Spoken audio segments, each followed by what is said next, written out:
मुख्तसरन सिर्फ ये बता दें क्योंकि आप ज़ाहिर मौजूद हैं, मौजूदा फ़ायदा उठाते हुए क्विकली, प्रोग्राम का वक्त तकरीबन ख़त्म हो गया है। चेयरमैन साहब, कौन से चैनल्स कौन से देख रहे हैं आप अंदर जेल में, जो उनको टीवी लगा के दिया है कि एक एक घंटे बाद जो चेंज होते हैं? देखिए, मेरी इतला के मुताबिक जो है वो सिर्फ PTV की सहूलत फ़राम है, और वो भी मज़ीद जो है वो मेरी उनसे इस हवाले से बात नहीं हुई कि आप PTV भी देख रहे हैं नहीं देख रहे।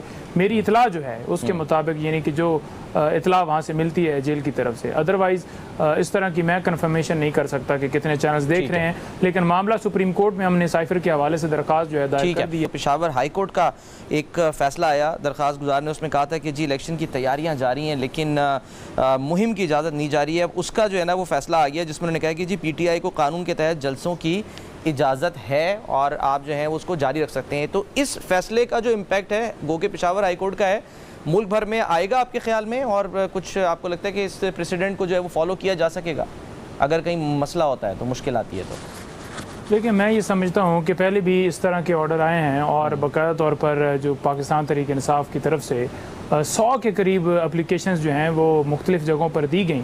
लेकिन जब एप्लीकेशन दी जाती या तो इजाज़त नहीं मिलती। अगर इजाज़त मिल भी जाए, एक दो जगहों पर मिली, तो वहाँ पर जलसा कंडक्ट करने के हवाले से डेट रखी गई, लोगों को इकट्ठा करने के लिए एक टाइम फिक्स किया गया, तो फ़ौरन ही बख्तरबंद गाड़ियाँ और पूरा सिलसिला करके लोगों को उठा लिया गया।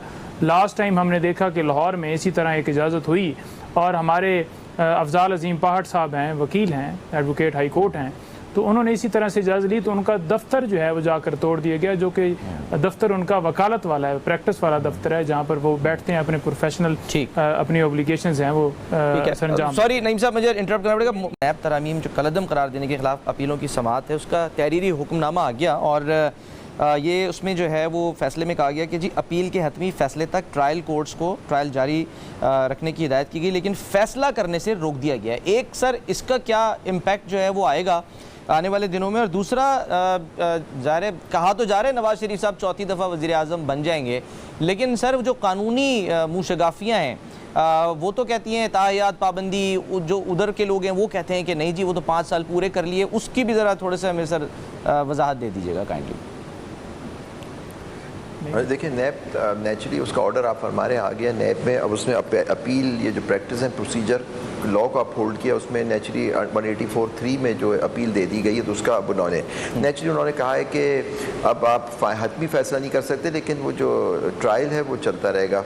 अब बाज़ दफ़ा ये होता है कि कोर्ट भी देखती है, वकील भी ज़रा देखते हैं कि जी अब फैसला तो फाइनल कर नहीं सकते तो क्यों चलाएं केस। तो ये अब ये देखना होगा इस ऑर्डर का इम्पैक्ट क्या केसों पे आएगा कि लोग उसको चलाएंगे नहीं केस जब तक कि ये फैसला नहीं हो जाता कि नैब तरामीन जो सुप्रीम कोर्ट ने कलअदम करार दे दी थी वो बहाल हो जाती हैं, या वो उनका और सुप्रीम कोर्ट का ऑर्डर सेट हो जाता है इंटर कोर्ट अपील में। तो ये एक इम्पैक्ट आ सकता है, लेकिन जनरली ये होता है कि उमूमन प्रोसीडिंग्स होती रहती हैं, ऑर्डर वो फाइनल ऑर्डर नहीं करते क्योंकि जजमेंट नहीं लिखी जाएगी, लेकिन वो एविडेंस हो जाती है, सब कुछ हो जाती है, ये नॉर्मल तरीका होता है।